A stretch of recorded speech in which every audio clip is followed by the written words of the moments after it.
Assalamualaikum warahmatullahi wabarakatuh. Masih di channel Safaris Imunologi. Sekarang kita akan membahas tentang sel mas. Masih bagian dari sel-sel penyusun sistem imun ya. Nah, nanti yang kita bahas adalah morfologi dari sel mas ya, sedikit saja nanti tentang morfologi dari sel mas. Kemudian kelengkapan dari sel mas, kemudian klasifikasi dari sel mas, kemudian aktivasi sel mas, dan fungsi dari sel mas tersebut. Yang pertama morfologi ya. Sel mas ini adalah sel yang berbentuk bulat atau bulat memanjang, itu bentuknya ya. Inti selnya termasuk kategori mononuklear dan berbentuk bulat atau oval gitu ya.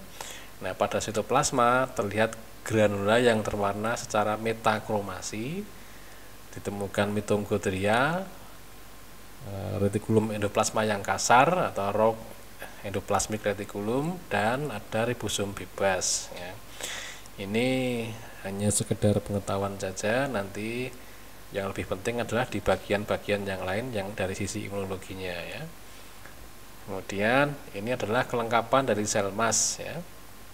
Yang pertama, di membran sel mas itu ada Fc epsilon reseptor, artinya dia bisa menangkap bagian Fc dari imunoglobulin E, sehingga nanti dia bisa diaktifkan oleh imunoglobulin E yang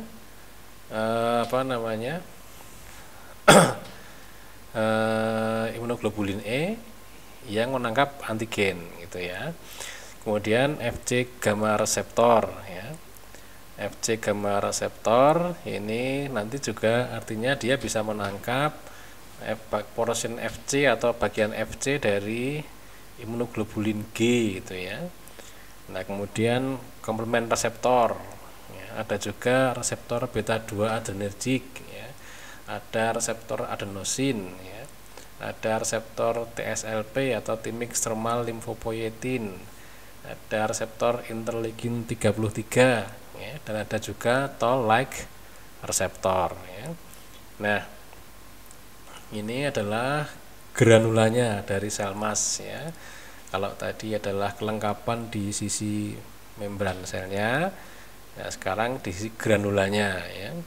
Nah, granula sel mas itu bisa dibedakan menjadi 3 bagian ya.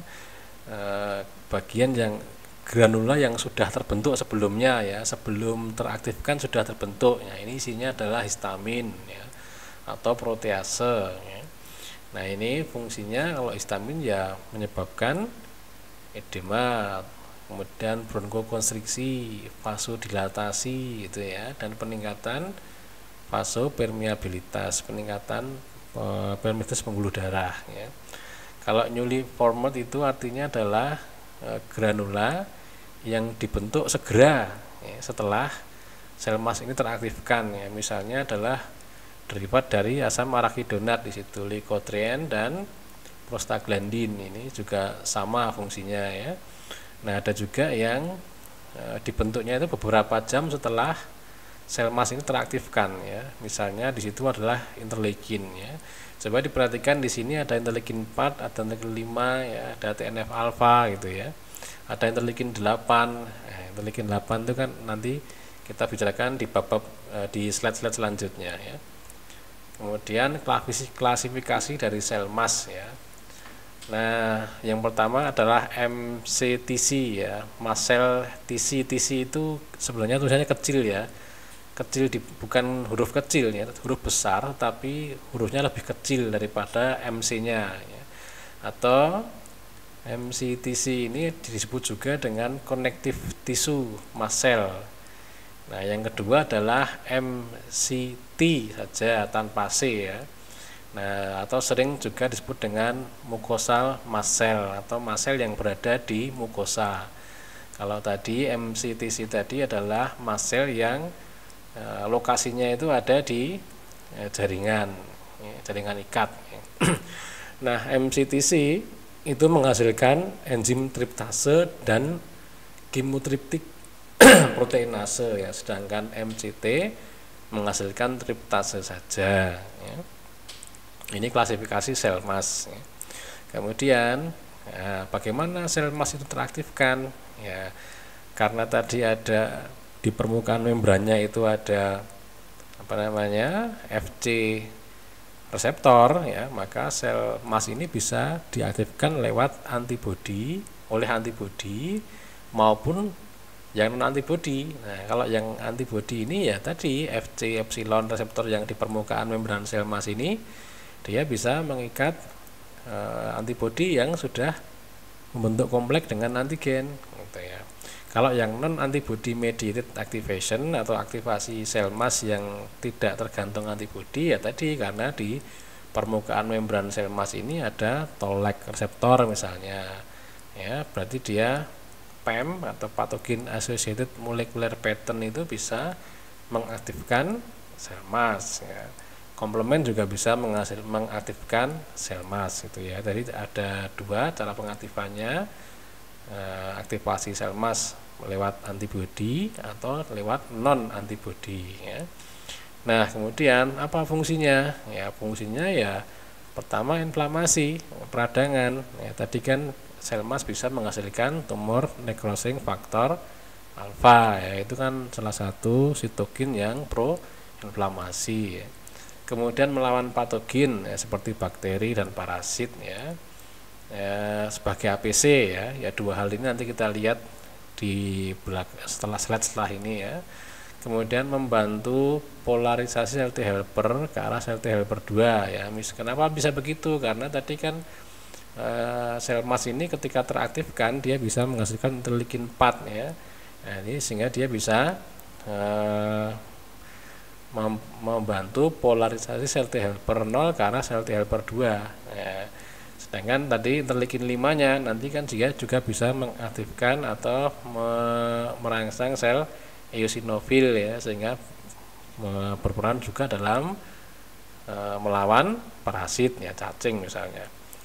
Nah, yang berikutnya fungsi dari sel emas itu adalah terlibat dalam patogenesis penyakit alergi, ya, karena cross reaksi ikatan silang antara antibodi, ya, dengan dua reseptor dari antibodi, ya, Fc epsilon reseptor misalnya dengan IgE, ya, maka itu akan mengaktifkan sel emas, ya, misalnya pada pasien alergi tadi, misalnya asma bronkial misalnya. Nah, itu bisa menyebabkan sel emas mengalami degranulasi, ya.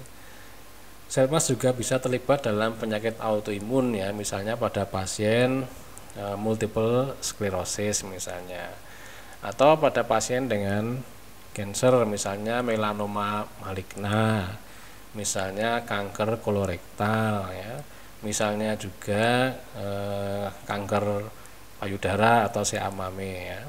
Nah, untuk keterlibatan sel emas di kanker ini masih ganda, ya. Ganda itu dalam arti bagaimana? Dalam arti di satu sisi dia bisa meningkatkan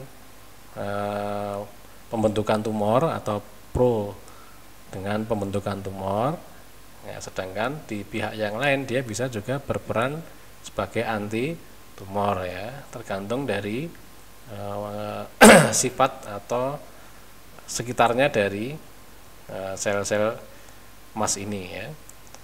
Saya kira demikian dulu, ya. Ini untuk mengakhiri ini kita bahas tentang bagaimana peran sel emas itu untuk melawan dari patogen. Nah, ini ada gambarnya, ya, dalam eradikasi patogen. Tadi kan patogen itu bisa dikenali oleh sel emas, ya.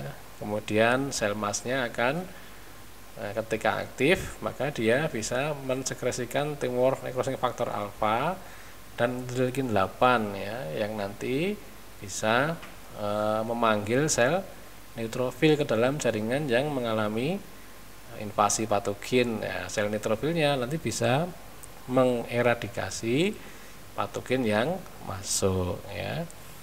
Ya, saya kira itu dulu tentang sel emas, ya. Mudah-mudahan bermanfaat. Kalau ada pertanyaan, sanggahan atau komentar silahkan tulis di kolom komentar, ya. Assalamualaikum warahmatullahi wabarakatuh.